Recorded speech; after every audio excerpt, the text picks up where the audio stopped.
Hey Trey. Guess what? It's the middle of the outdoors, so we decided we would come outdoors. Yeah, we didn't have much choice today. The pool deck is going through its remodeling, and instead of making us move everything so we can shoot an episode, we just decided in honor of the outdoors, we'd just do it outside. So we're underneath one of the beautiful stately oak trees here at the Schaefer Manor. Gonna talk about RedBud, the one of the premier motocross races of the season. We missed, due to construction, timing, everything, we missed Southwick. There was some good racing there as well. Some new faces popped up. But episode 60 of the Beyond the Curve, the MX podcast. Before we get started on this, I actually want to do, because we always cover it at the end, I kind of want to cover anything exciting going on with 827 MX. Yeah, it's been busy. Last week was my fault. We got all kinds of stuff going on. But yeah, I actually just reached out this morning to a couple possible sponsorships. So hoping to hear back from them today about some graphics and goggles and stuff like that. So I got a lot of bike work to do this week, unfortunately. Dade, last week we raced a mud race. So I got a a bike that's barely running. We got rid of a bike last week. We got a couple more bikes that are just grinding because they're full of sand and mud, and even after washing them 3 times, they still are miserable. So yeah, we're gonna race Dade again this week. Hopefully, all my parts are here today, so we can get motors pulled and rebuilt and put back in, because that mud destroys everything, especially the Florida mud. It's nothing but sand. Yeah. So it kind of takes a toll, especially on PWs. Those things are not meant for that, but we seem to put it through it. So yeah, swapping out clutches, reeds. But anyway, yeah, it's been going good. Kind of slow as we go through this renovation process here on the pole decks. Kind of got me tied up with everything. But yeah, possible sponsorship stuff right now. Caleb's coming off that foot injury, so it's getting better and better by the week. He's back riding again. So yeah, we put out a cool TikTok this week. I don't know if you got to see it or not, but Caleb went out and threw some laps down at Dade, and there was this kid. You know, they all stand on at the end of the finish line there. This boy's face, Caleb gave him a high five. He was the only one standing down there at the fence, and that boy was so happy. So I put it on TikTok. We got a lot of traction out of that. It's pretty cool. We have another video we did that's now reached over 30,000 people. So it's going well. Like I said, it's a slow period right now because we're in the midst of so much other stuff. But looking to ramp it up now. We got like a full team portfolio, I want to say, that we had built for us. So kind of describes who we are and our riders and our mission and stuff like that. So that's kind of what we're sending out to sponsors now, and it's building slowly. Very cool. Very cool. Well, as 827 builds, the Pro Motocross Series continues to roll along, and they kind of hit, I guess for most it's the biggest outdoor of the year. I mean, the crowd looked amazing this weekend at RedBud. They couldn't even hear the interviews. Yeah, the crowd's always crazy there. But we had a first-time winner, which is exciting. We have a journeyman who is making a name for himself. Mm-hmm. We have guys who should be up top, kind of floating. And then we have Hayden Deegan with his worst race of the season. Yeah. But, man, I didn't know, because somehow no one got it. That crash he had where he went. It's pretty wicked. Oh, my. I didn't know what happened. I thought because he got that bad start, so I just figured maybe his mouth finally caught up to him. He just couldn't hang. Yeah, I don't think so. That's a heck of a ride to come back to that. And then go ass over tea kettle because there's a guy right in front of you. Was that Sabachi? I honestly couldn't tell. I couldn't tell either.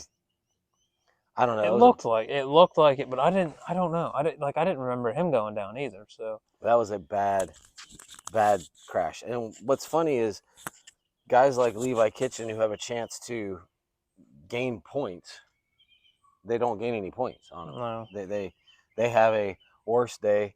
Although Ryder D had a good day. Mark Finnis finally, after that heck of a ride where the bike blew up at High Point, yeah, comes back and puts it in the top 10. That's good for him. But honestly, I don't know what I really want to talk about because the racing was so good. Chance Hymas, that second moto launching off that downhill, yeah. he was flowing. But so was Ty Masterpool in the first moto, and Deegan very much to me rides like a Eli Tomac back in his like just muscling the bike, Mm-hmm. putting it where he wants, and just there's a bump there. Okay, I can either jump this bump or I'll just go through it. He's a And huge mix of Tomac and Barsha yeah, because he'll throw a bike around like Barsha, but he'll muscle through stuff like Eli. So, Eli doesn't let it hang like that. He's a bulldog. yeah. Where Deegan's got a good mixture of them both, and it's dangerous. But um, Well, speaking of that, with Deegan throwing a bike, if you happen to hear in our microphones, there are swim lessons going on one house away, and there is a youngster yeah, that she's has not happy. no desire to swim right now. Like Mm-mm. there is a kid that the water is not their friend. So if you hear some screaming, we're not beating anybody in the back. There's a kid uh, trying to learn to swim. Perks of not having our equipment with Yeah. us, but Let's talk about Deegan whipping the bike. We missed Southwick. Accident or on purpose, that whip that he had at the start? with Kitchen there, Yeah. totally accidental. There's no way that he hung off that bike like that on purpose. It almost looked like he laid it down too much, and it was a hell of a save, is what it Yeah. was, because that would have launched him.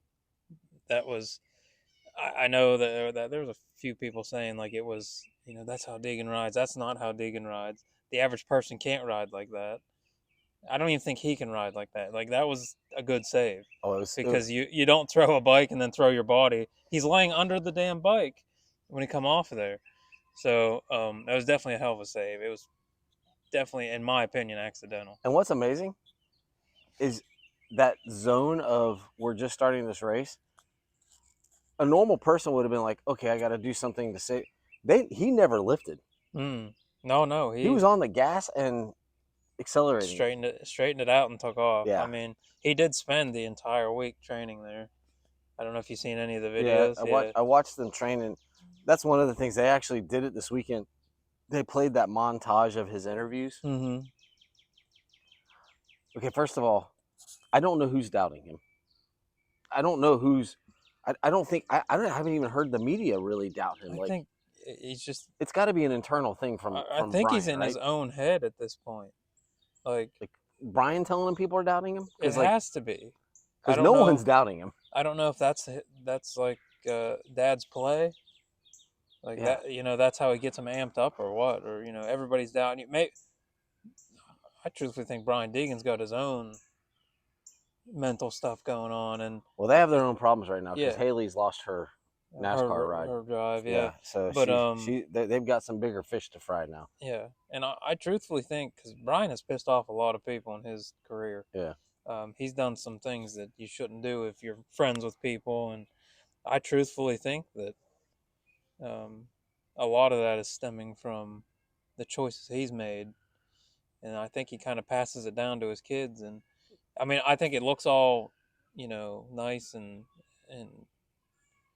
how do I want to say it? Cordial on TV. Yeah. But I bet behind closed doors that family's not really like that. Well, I would like to say this, Hayden. When you watch this week, before you go to Millville, which is going to be another good track for you, no one doubts you. You're very good. Yes, you came from a family of means who allowed you the opportunity to have stuff that other people couldn't have. But you have an internal desire that no matter how wealthy you are, if you don't put in the time, the effort, and the drive to do that, it doesn't matter. You're not going to be as good as you are. No one's doubting you. You're very good. I don't even mind. I don't like your interviews. I don't really like your attitude, but I also didn't like Rafael Nadal. But I respected how good he was as a professional tennis player and his talent. I'm going to watch you because when you throw whips to save it and you pull leads like that on motos, you're impressive. So let's stop the narrative. There's no one that doubts you. I don't think. I don't think anybody doubts you. You're fit. Your last 15 minutes of a moto are, there are people that dream to have that fitness. So let's just move that narrative. Be the brash, be the Chad Reed, Bubba, Ricky, be that. Be that. But no one's doubting you. You're good. You're good. The maturity is going to come eventually. I mean, he's still a kid. Yeah. So it's kind of hard to. But, I mean, you also look at the way that he was probably raised. I mean, you're raised with money. You're gonna have a bit of a chip on your shoulder because I mean, you are better than other people.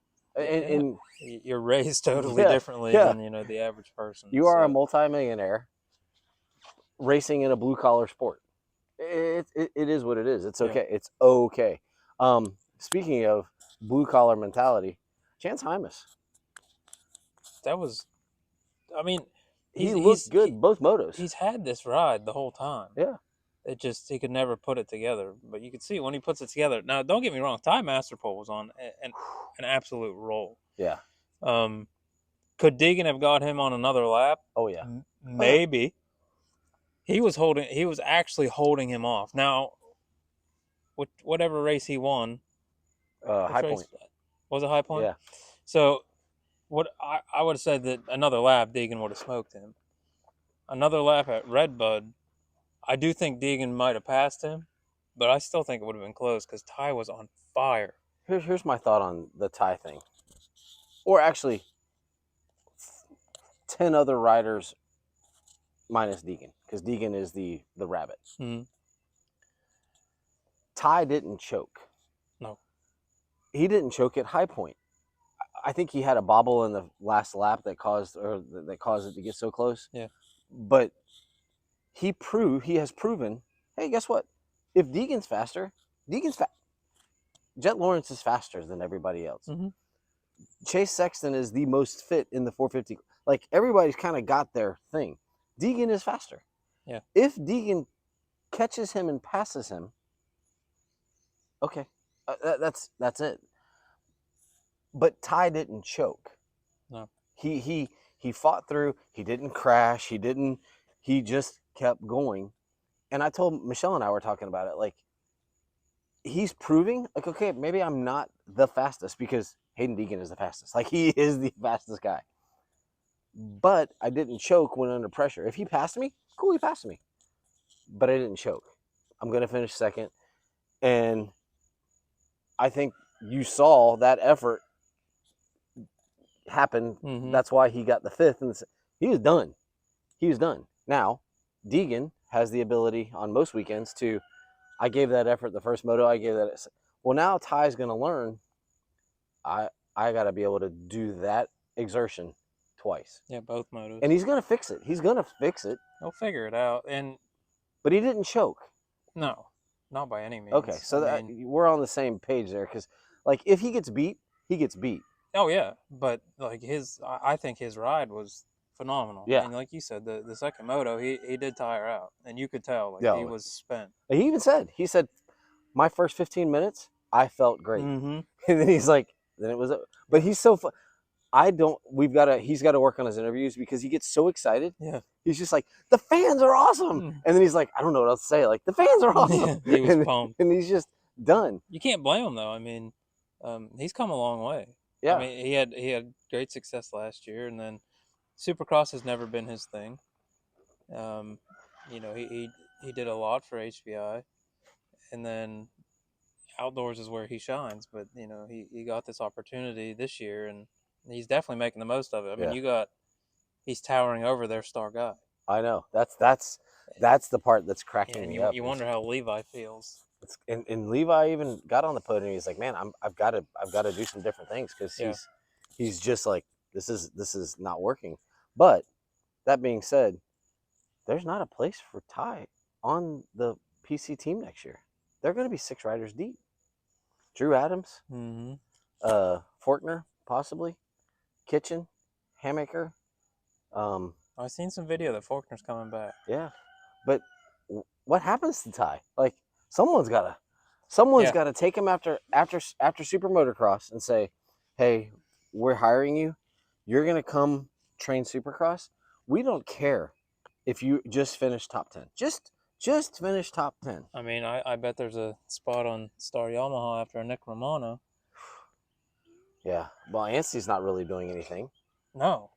And Anstey is a winner of MXGPs, and he's not doing anything. No, and you can't even say it's the bike because he's fast. I mean, he's not performing at all. And speaking of Southwick, we got a good demonstration of how the Triumph holds up under brutal conditions. Yeah. Because it did not hold up. Can you imagine? Bubba put it great. Can you imagine being Jalek Swoll? You have ridden 30 minutes and you've battled for a top 10 for nothing. For nothing. Yeah, because the bike overheated. Yeah.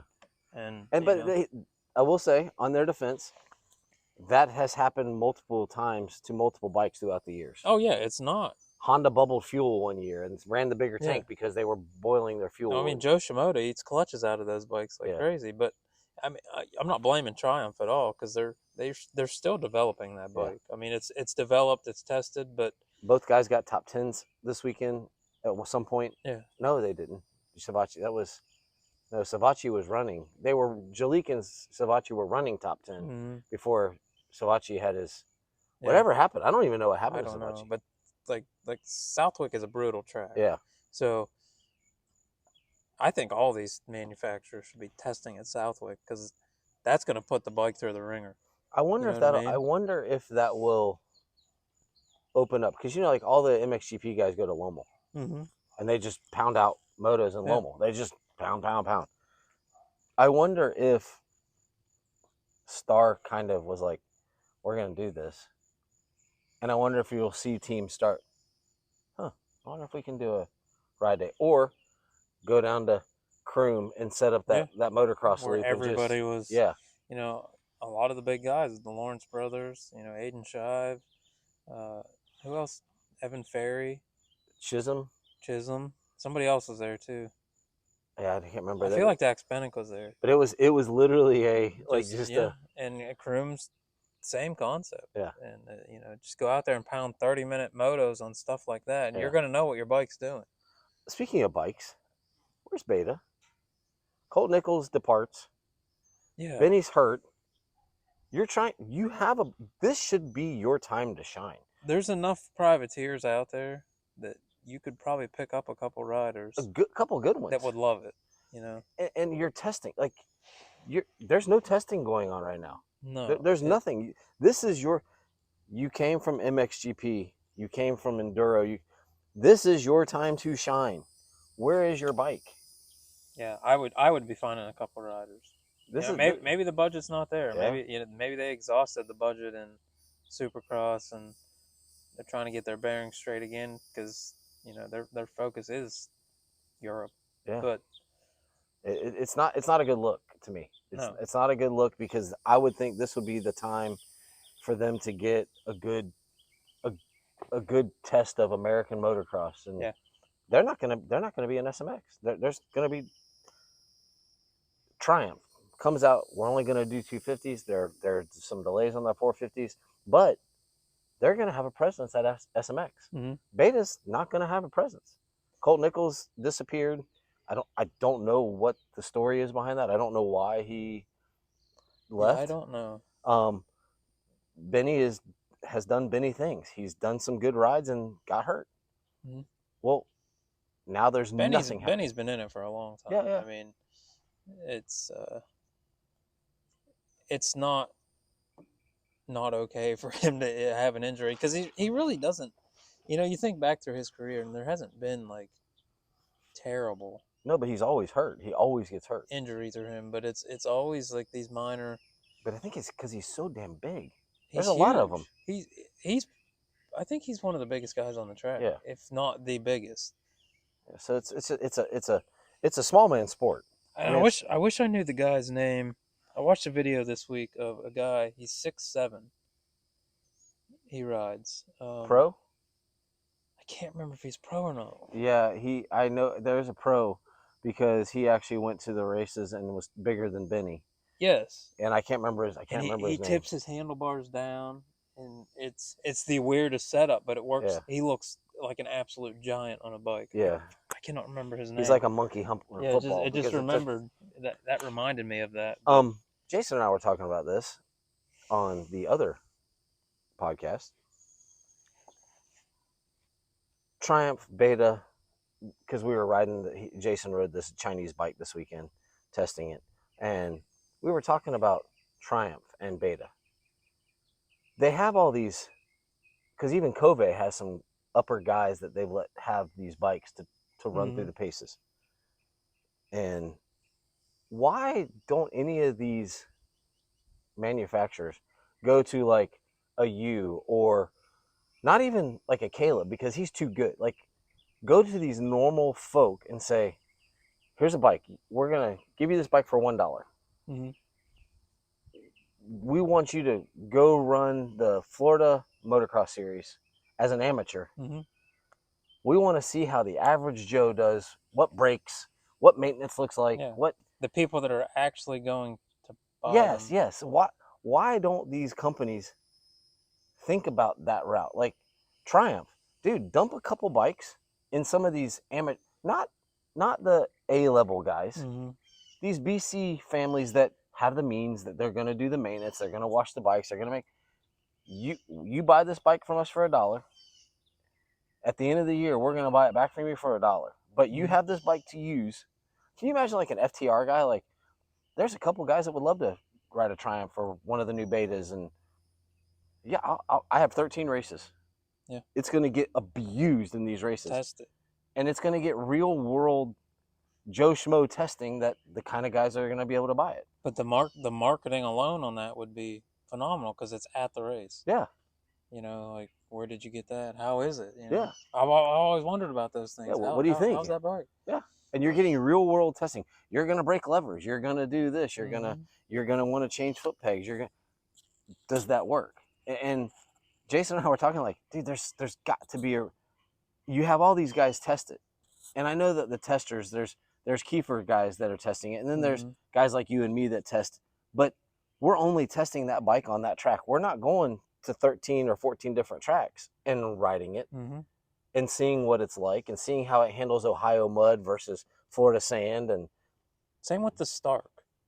Like, I'm extremely intrigued about the Stark Varg, and I would like to have one, but I want to ride one. There was a guy at Orlando Motocross this weekend that had one. They're all over the place now. When I rode down to Okeechobee there a few weeks ago, there was one. But it's just weird not hearing a bike. I know, and I have heard like a Jeff MX say that it's totally different. Yeah. You know, you're hitting braking bumps different. It accelerates different. It's all different. So to have a Stark and a gas bike, you're gonna struggle going back and forth. Yeah. But like, why not pick some random guys, you know, and give a couple style. I understand the Starks are extremely expensive, but hand them out. Yeah. Or, you know, buy them for $1 or whatever, and actually test these things with the people that are going to buy them. It's like even modern bikes, Yamaha, Suzuki, Cowie. You have all these. You're not sponsored. We want you to race this bike. We've checked out the FTR Enduro Hair Scramble series. You have to do the whole series, but you have this bike. You don't have to do anything with the bike. You just have to. Yeah. We want your assessment.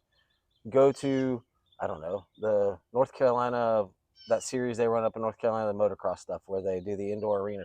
Hey, give it to one of the B kids and say, here's your bike. Now you're gonna have real world beat down of. Yeah. It's in the back of a pickup truck. It's got the filter didn't get washed, and make a contract. You know, it's not that hard. If you're not hitting these so many races to actually perform your obligations, then we're taking the bike back. We don't care your results. You just have to go. Just race it. Race That's all that matters. Like, it's real world long term testing. Yeah.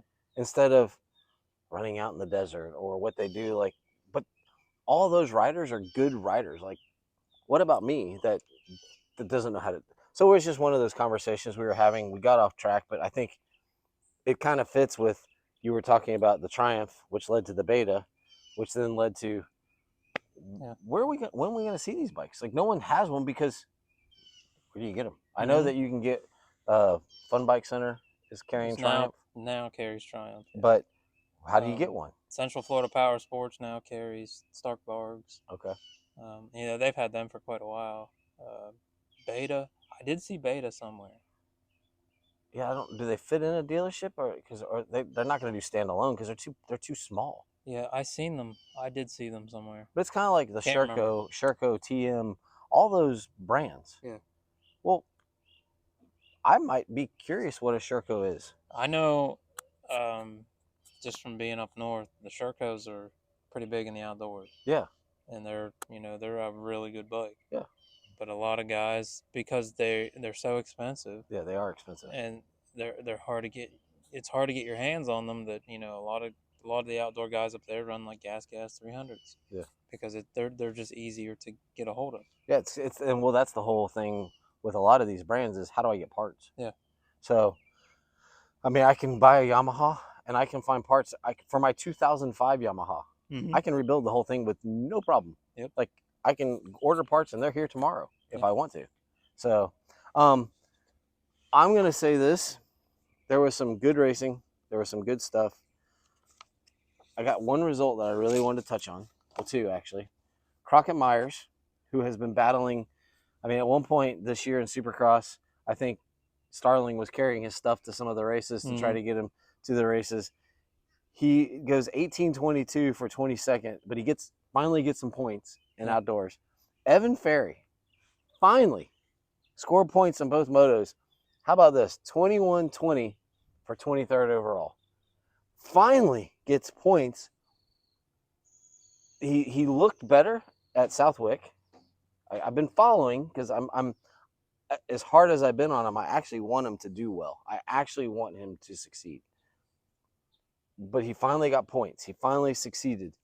23rd is nothing to write home about, but you got points both motos. Got points. Who else was riding for Wildcat this weekend? It was that Australian rider that came over. Oh, no. What's his name? 450 or 250? I think it was 450. 450, he's riding for 450 guy, Kyle Webster. No, Kyle Webster. He's Australian, but he's riding for Urive. There's another Australian. I thought they said another one was riding for Wildcat. It was just this weekend. I could be wrong. What about Anthony Rodriguez? No. It doesn't matter. Okay, I'm just looking through results. Yeah. I don't see another Australian on here. Think about it, but on the 250 side, really nothing great. I wanted to give a shout out to Evan Ferry. We've been hard on him, but he did get score points both motos. But what a kick in the nuts to go 21:20 for 23rd overall. Like, yeah, Vincent Varola did not get points, but did 26. I think that may be one of his best motos of the year, 26. Yeah, he's been on the struggle bus with the outdoors. But. Yeah. But at least he's getting to do it. His family sponsored the HBI team this weekend. The gear looked good. The bikes looked good. They had the Constitution. That looked pretty cool. I really enjoyed that. On the 450 side, biggest story of the weekend, and they covered it well, which I think they had to. Jet not racing.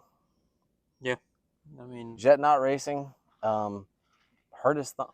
I mean, we're all worried about his shoulder, and he comes out with a thumb injury, and it's the third one. Yeah, what's going on with thumbs? That's been my thing. Is like, why is this all of a sudden this injury? What they call that, a UCL? Yeah, tear. That's a third one from a big guy that it's happened to, and they've all, from what I understand, they've all flown out and had the same doctor repair it. How about this? You want to talk about this sport? There are special people.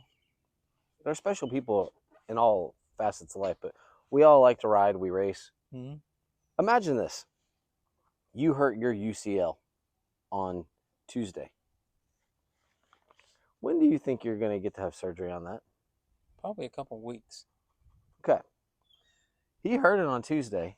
They flew on Wednesday, had the surgery Thursday, and he was at RedBud hanging out on Friday. Yeah. Took a video from what looked like the hospital. Yeah. And I think about like us, the normal person. If we did that, we'd be finding some doctor here in Polk County that could do the surgery, and or they'd be like, we're just gonna cast it and we'll see how it goes. And he literally heard it. They made the call. They flew. He crashed on Tuesday and he hasn't been home until Saturday night when they flew home after RedBud, because he went from Florida to Colorado to Michigan. So obviously the surgery wasn't so bad that he couldn't fly, because he flew out and got it done. And I just thought, like,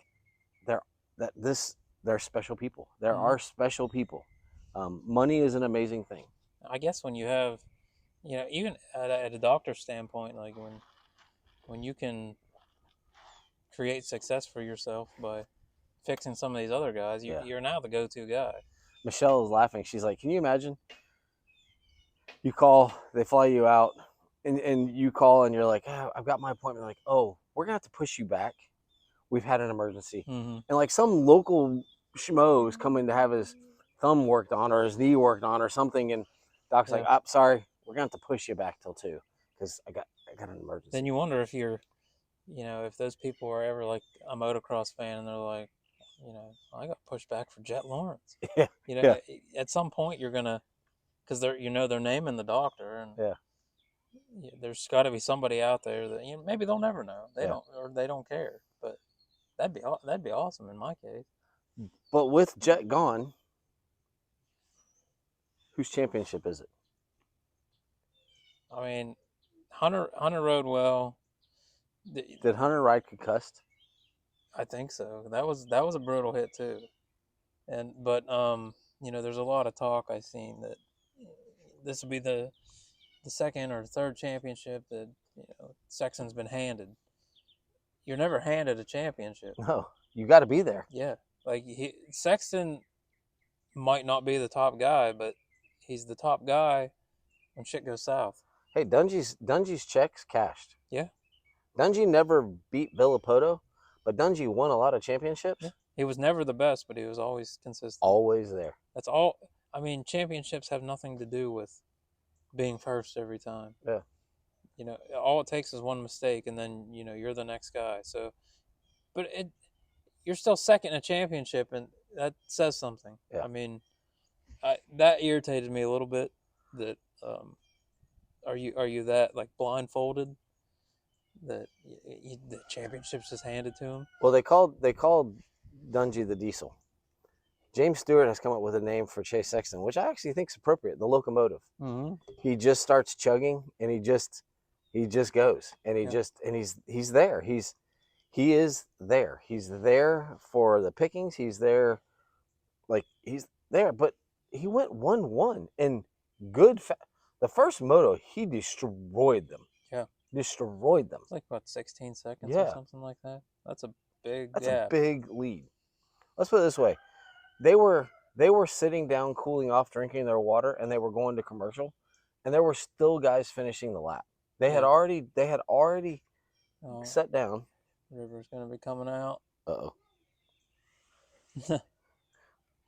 I think we're good. But dude, he's a great rider. He is a great rider, and it just opens up. Oh, hey Mia! It just opens up the championship. I hate the chases. I hate that Jace. Good Lord, Jet is gone. Yeah, but it does. I don't think Chase. I don't think. I could be wrong. Next week, Chase could come out in Millville and literally smoke everybody. But I don't think. I think with Plessinger and I think with Hunter, I even think Jason Anderson, if he can kind of, I think there's guys that are going to throw in wins. Jason Anderson had a good ride. Yeah. But it's also, yes, buddy. Future motocross. Anyway, Jason Anderson. Had a good ride for sure. Yeah. But I think it is Chase's championship to win, but I don't think it's a clear ride. I think as long as Hunter's okay, Yeah. I think Hunter may be more locomotive because he is a thinker and just it takes him a while to build. But I think if he has his rides, Plessinger, by the way, can we just embrace the baldness and let go of the oh my god, that is it's getting out of control. holy moly. Like that is nuts. I mean his hair may be as bad as Levi Kitchens. Mm-hmm. There was more comments made this week about if Levi would pay more attention to his riding than he did his hair. His hair has nothing to do with his riding. Okay, let's talk It about is that. awful though. It is awful, but let's talk about that. These guys train, and then for 8 hours of the day, they're not allowed to do anything. Yeah. They have to sit and do nothing. Mm-hmm. They can't go fishing. They can't go golfing. They literally have to recoup their bodies. So if he's sitting in a chair in an air conditioning, letting someone dye his hair, who gives a shit? Yeah. We all do things. Yeah. You know. These guys literally their job is to go train.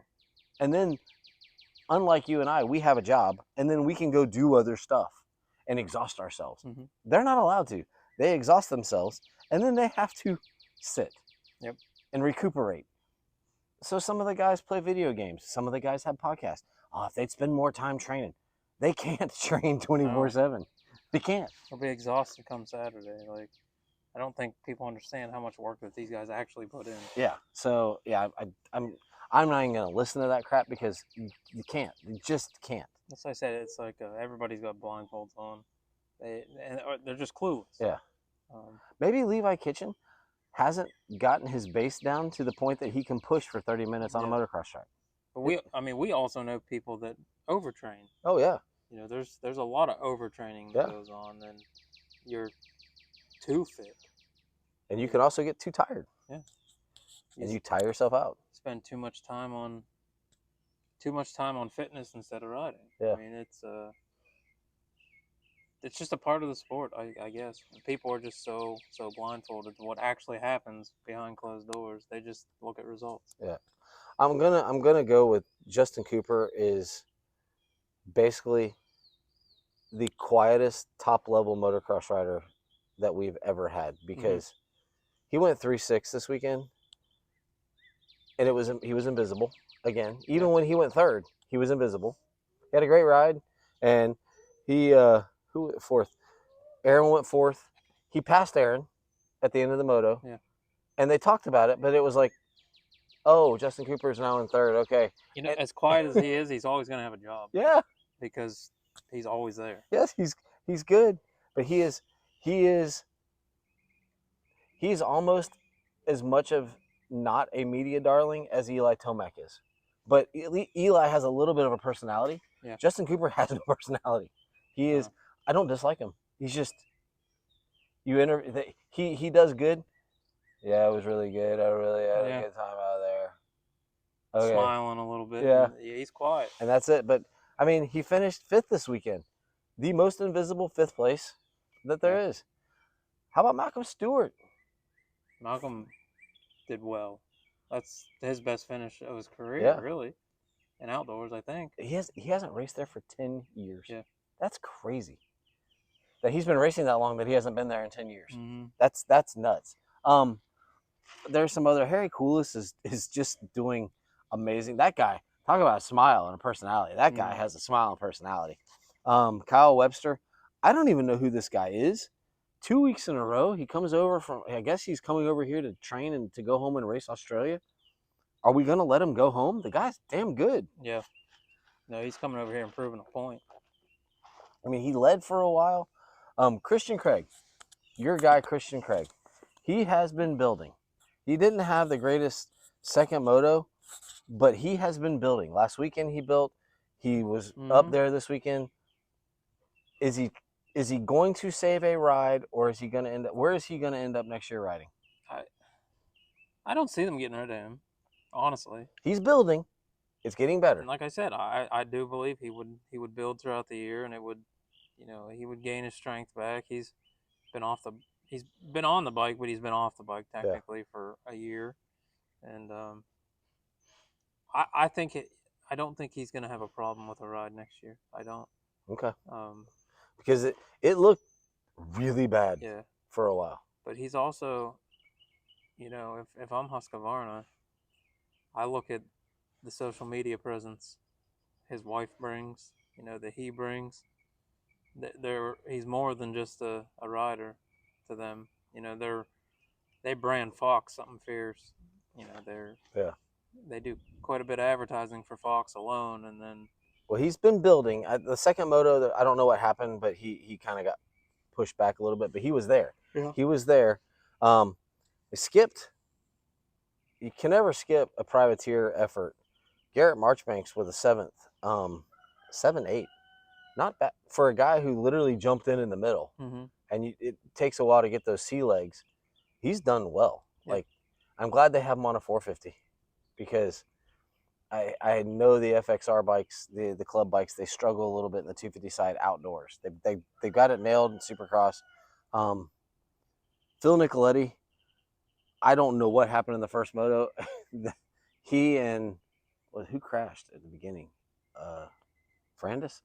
He and Ferrandis crashed at the beginning, and literally, like the whole field.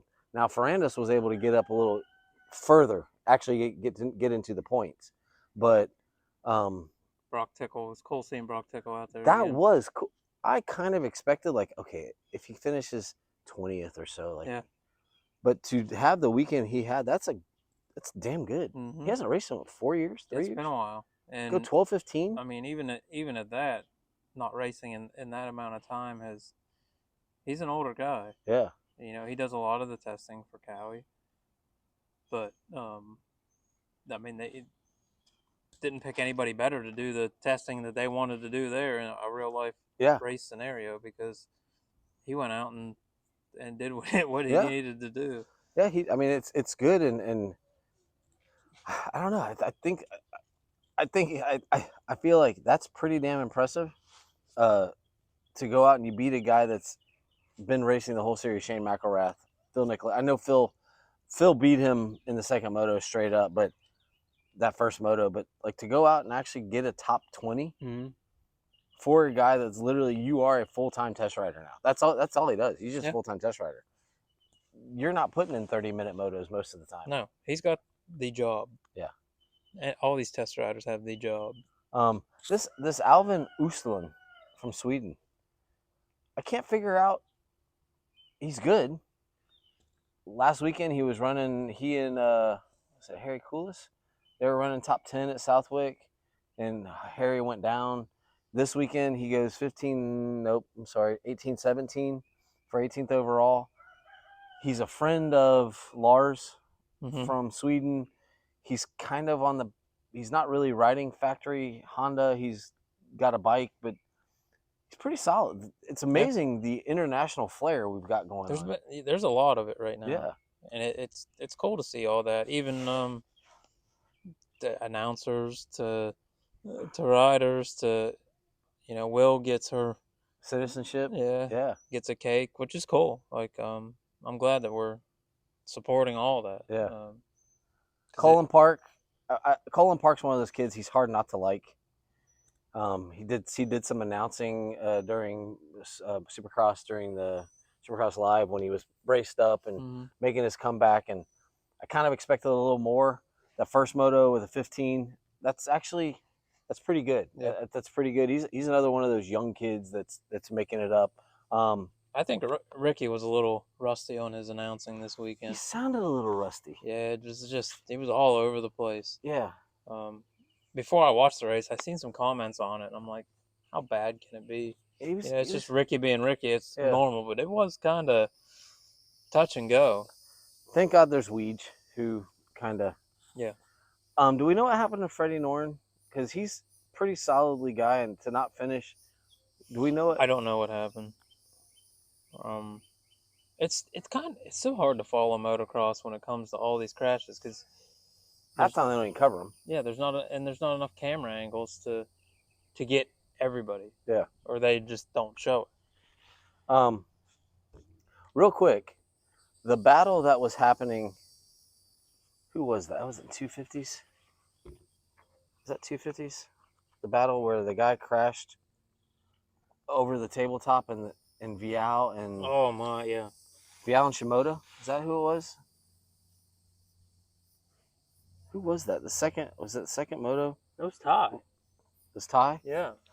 And Second moto because Vial ended up getting him. But yeah, they literally, or was that the first moto? I think it was the second moto because Ty just missed him. And Vial was, I have no idea how he got around him. But Vial was able to, Like in the air, adjust. It was, I mean, he missed him by a foot, maybe. Did the guy hit neutral or did the guy hit a kicker? Because Ricky said he hit a kicker, but the bike knows so fast. Yeah, I don't know. It was hard. It looked like a kicker. It looked like he could have hit neutral. It could have been just right or air, you know. Because the bike nosed. It looked very. Yeah. These guys are all good, but that guy nosed faster than I nosed over a jump. I mean, he could have been just fatigue. Yeah. And I hope he's okay. Because that was a big hit. That was a really big hit. And that could have been a game changer for everybody. Oh yeah. In a heartbeat. But no, nothing really. There were some guys that didn't even make the top 40 this week. Looking at Dean Wilson came out and I guess hurt his wrist. His wrist still isn't good, so he didn't even go to the LCQ. Cade Clayson didn't make it out. Jake did not make it out. He was in the LCQ. There were some big guys. I guess not big guys. Guys that we know who didn't even qualify this weekend. And they're chasing those SMX points. We're starting to figure out how important this SMX is because the payday is so good. Yeah. And guys are Ty Masterpool. Poor guy goes race 450 Supercross, gets himself into the top 20 in points, gets this ride with PC, and now he's doing his best to get into the top 20 in points so that he can stay. Phil Nicoletti, 250 Supercross. He's now just on the bubble of trying to get into SMX on the 450 side. It's kind of making those guys that switch. It's like, is it even worth it? Yeah. Is it worth it? And for Ty, I think he's going to be okay with the results he's having. I think he's going to get into the top 20. Phil Nicoletti is going to be tough because Phil even said I don't want to have to do the LCQs again. Like, getting into that seeded spot. For Ty, it's a career. I mean, he's making career moves. Yeah. Where Phil Nicoletti, like, you're at the end of it. Why? It's economics. You know, why put yourself in that scenario where, you know, if you're swapping 250 to 450, why not just stick out the 250 for, you know, economically? You can make sure you're leaving with a good paycheck. I don't think he's going to have an issue, but I think he's going to get in. I think he's scoring enough points that he's going to get in. But if you didn't, like, would it be worth it? Yeah, because you know you're going to get bumped out on the west side or on the 250 side. Yeah. So it's interesting because as we get through kind of halfway of the season, it's those start playing. That starts coming into effect of like guys like, okay, I need to go race a couple outdoors because I gotta solidify my points. They show that bubble every week. Yeah. And we know AC's gone. Like, so there's somebody that's going to get bumped up. But who else is in there that Christian Craig? Like he was hurt. Is he going to get enough points to get in? And that's important not only for the team, but economically for these guys. If you can get a check for $25,000, yeah, I mean there's $5 million up for grabs. Why not? So. I mean, I look at it as a positive, and I know we haven't really talked much about our local team HBI, but they're still doing good in the community. If you follow Chris Alley, he loves it. Yeah. He loves it. He loves the ministry side of it. They're still feeding the guys at the races. If you go to an outdoor national, go check out HBI. They're just a good group. Yeah. Maybe they're not scoring points, but one of their former riders is running top 5 in the 250 outdoors right now. But they're also, I mean, they're they're fulfilling their commitment, to bring religion Yeah. to the sport. Like they're doing that every weekend, Yep. and you know, giving giving the meals on Fridays, and they're doing everything that they want to do. Yep. Plus, they got guys racing there. They still got guys racing. So, Yep. And I'm going to give him a plug because I like the guy. Matt Bell does a Bible study on Monday nights. mm-hmm. Um, Chris Alley's been the one that's leading that. leading it. Yep. If you want a link, go to the HBI site on Monday, hit up Matt and get a link, and you can join the Bible study. There's been guys like Colin Park in there. Mm-hmm. And it's a racer's mentality Bible study. Yeah. It's not, you're not going to get preached at. Sometimes just a good sermon is like a pep talk. Yeah. And that's what, I'll never forget when I went to the National Enduro, Jason and I, we were there early and we were there for the Bible study. And the pastor, the chaplain at the NEPG series, he talked about baseball for 30 minutes. Mm-hmm. And it was like, that was really cool. But it just kind of gives you that, like, I'm good. I'm just whether you're religious or not, that I'm good. It's almost like mind clearing. There's someone there looking out for you. Yeah. And if it's not religious, Chris may pray with you because that's what he does. Yeah. But he may pray with you just to make you calm. Not because you need the prayer, you just need calm. Mm-hmm. All of us have methods of calming ourselves down. But yeah, we like the HBI guys. We like what they do. We appreciate them. We appreciate someone sticking their neck out for others, and kind of what you're doing with Caleb and 827 and trying to get that started. That whole process. So, but no, I think as we kind of wind our way up, we got Millville. Mm-hmm. We're gonna do everything in our power to either have a podcast on Monday or Tuesday from now on. That's kind of our We'll cover Millville, and then they got to go straight across Minnesota all the way out to Washington, and then they get a week off. Except most of them will have to be in Loretta's for some sort of obligations. Yep. So we get a week off. We may have a cool podcast coming up here. We're gonna have to try to squeeze in regarding Loretta's. Yes. So, and I think that's going to be a really good one. Yeah. We may not cover any results. We may just talk about that. I think that'll be a good one. Next week we have probably the Pax Trax MX camp. I will be away, but we might be able to Maybe we can do it up there. make something happen up there. I'll go up there. I'll drive up. So if we can do that, we can get the owner of Pax Trax on, and there's going to be a lot of guys there training. Rylan will be there. Ashley and Phil Harris with Shred MX Conditioning. Oh, condolences to you guys for losing your dog. That one hits. Yes, it sucks. That one hits. Losing dogs is terrible. Oh, and animal lovers, that one, when they posted that up yesterday, it was like, oh man. Yeah. So we're thinking about you guys, and Derek, we'll see you in a week. Yeah, we'll see how it goes. We might just be at Pax Trax next week doing this. If we can do it, I'll come up. We can just set up.